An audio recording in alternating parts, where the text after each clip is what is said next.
देखो बेटा, हम जो है इसमें ना मैं जो आपको पढ़ाऊँगा ऑनलाइन जो है वो एसएससी जेई के लिए जो है कोर सब्जेक्ट्स मैं आपको पढ़ाऊँगा जो ज़्यादा वेटेज रखते हैं, जो इस बार 2019 के लिए बहुत ज़्यादा इंपॉर्टेंट होंगे। ठीक है, तो उसको हम पढ़ते चलेंगे साथ ही साथ।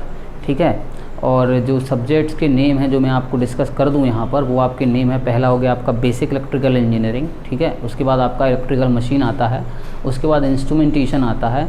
ठीक है, और उसके बाद आपका आता है पावर इलेक्ट्रॉनिक्स UEE और एस्टिमेशन कॉस्टिंग। ठीक है, बेसिक इलेक्ट्रॉनिक्स, जिसमें से मैं आपको 3 सब्जेक्ट को बता दूं। 3 सब्जेक्ट कम से कम जो है 65 से 70% वेटेज रखते हैं एसएससी जेई के लिए। तो हम टू द सिलेबस चलेंगे। जिन सब्जेक्ट का वेटेज बहुत ज़्यादा है उनको पहले कवर करेंगे। ठीक है, तो और कुछ मैं आपको PDF प्रोवाइड कराऊंगा। ठीक है, और बिल्कुल टॉपिक वाइज चलेंगे। मैं आपको टॉपिक डिस्कस कर दूंगा किस सब्जेक्ट में कितने टॉपिक हैं। ठीक है, और कौन से टॉपिक से ज़्यादातर क्वेश्चन आते हैं। ठीक है, और प्री का जो सिलेबस है वो डिस्कस ठीक से नहीं किया है, प्री में ऐसे ही लिख दिया, लेकिन जो मेंस का है आप देखोगे, इस प्री का पेपर देखोगे आप, तो मेंस के सिलेबस से बहुत ज़्यादा मैच करता है एसएससी जेई के एग्ज़ाम में। तो मेंस के सिलेबस के हम देखेंगे, टॉपिक वाइज देखेंगे एकदम। ठीक है, कि किस टॉपिक में क्या है, किस टॉपिक से हमें क्या पढ़ना है, कैसे पढ़ना है। ठीक है, और न्यूमेरिकल क्वेश्चन लगाएंगे। टेस्ट सीरीज़ बहुत इंपॉर्टेंट है, आप लोग टेस्ट सीरीज़ का भी ध्यान रखें। टेस्ट सीरीज़ आपको देना बहुत ज़्यादा ज़रूरी है, क्योंकि एसएससी जेई का जो एग्ज़ाम है वो टाइम मैनेजमेंट के ऊपर डिपेंड करता है। ठीक है, वो भी मैं बाद में डिस्कस करूँगा। पहले हम सिलेबस कवर कर लें और सारे सब्जेक्ट में आपके कवर करा दूँ, उसके बाद ये हम डिस्कस कर लेंगे कि किस स्ट्रेटजी क्या होना चाहिए किसी भी एग्ज़ाम को, खासकर एसएससी जेई के एग्ज़ाम को हैंडल करने की।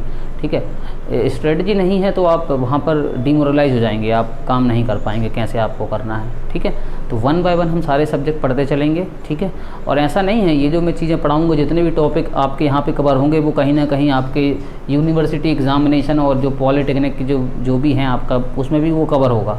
ठीक है, क्योंकि बेसिक्स तो सेम ही होते हैं सारी जगह, है ना। तो बेसिक्स को डिस्कस करते हुए हम सारी चीज़ें कवर करेंगे, जिससे क्या है कि सभी स्टूडेंट को इसका फ़ायदा मिलेगा। कोई भी स्टूडेंट इसको देख सकता है, चाहे वो पॉलिटेक्निक कर रहा हो, चाहे वो बीटेक कर रहा हो, चाहे वो एसएससी जेई का एग्ज़ाम दे रहा हो, चाहे वो कोई भी एग्ज़ाम दे रहा हो। ठीक है, और धीरे धीरे मैं लेक्चर बढ़ा दूंगा। मतलब कोशिश ये रहेगी कि आपको बेस्ट से बेस्ट क्वालिटी कंटेंट में डिलीवर कर पाऊँ। ठीक है, उसमें भी आप भी सेटिस्फाई रहें। और आपको अगर कोई डाउट्स वगैरह आते हैं तो कमेंट सेक्शन में आप डाउट पूछेगा मुझसे, जहाँ तक होगा मैं क्लियर करने की कोशिश करूँगा। 100% गारंटी नहीं लेता हूँ, क्योंकि बच्चों के माइंड में इनफाइनाइट डाउट आ सकते हैं जो कोई भी टीचर पूरा नहीं कर सकता है। ठीक है, किस तरीके डाउट आते हैं। जब मैं स्टूडेंट था तो मैं भी उस चीज़ को समझता हूँ।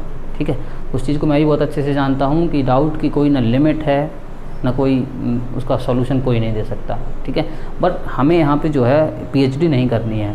हमें यहाँ पर क्या करना है कि अकॉर्डिंग टू सिलेबस क्या इंपॉर्टेंट है उसे पढ़ना है, क्या इंपॉर्टेंट नहीं है उसे छोड़ना है, according to previous year paper analyse करते हुए। ठीक है, प्रीवियस ईयर पेपर को हम लोग एनालाइज करेंगे। ठीक है, उसमें जो भी टॉपिक इंपॉर्टेंट है उसको देखेंगे, उसके साथ हम चलेंगे। ठीक है, और जो एक्सपेक्टेड क्वेश्चन आ सकते हैं, जो एक्सपेक्टेड हैं, जो हम एक्सपेक्ट कर सकते हैं कि इन टॉपिक से, फॉर एग्जांपल माइक्रो प्रोसेसर से क्वेश्चन नहीं आया तो माइक्रो प्रोसेसर का तो क्वेश्चन डाल सकता है इस बार। डिजिटल से नहीं आया तो डिजिटल से भी एक दूसरे टॉपिक से आया, जो उनके टॉपिक्स बच रहे हैं उनसे क्वेश्चन डाल सकता है, तो उसको हम टैकल कर सकते हैं। ठीक है, उसको हम देखते चलेंगे कैसे कैसे हमें क्या क्या करना है। ठीक है, तो वो आप लोग जो है बस मेरे साथ कंटिन्यूटी बनाए रखिए, और कोई भी डाउट आता है तो आप मुझसे पूछिए, मैं डाउट क्लियर करने की पूरी कोशिश करूँगा, और सपोर्ट करिए। That's it, thank you.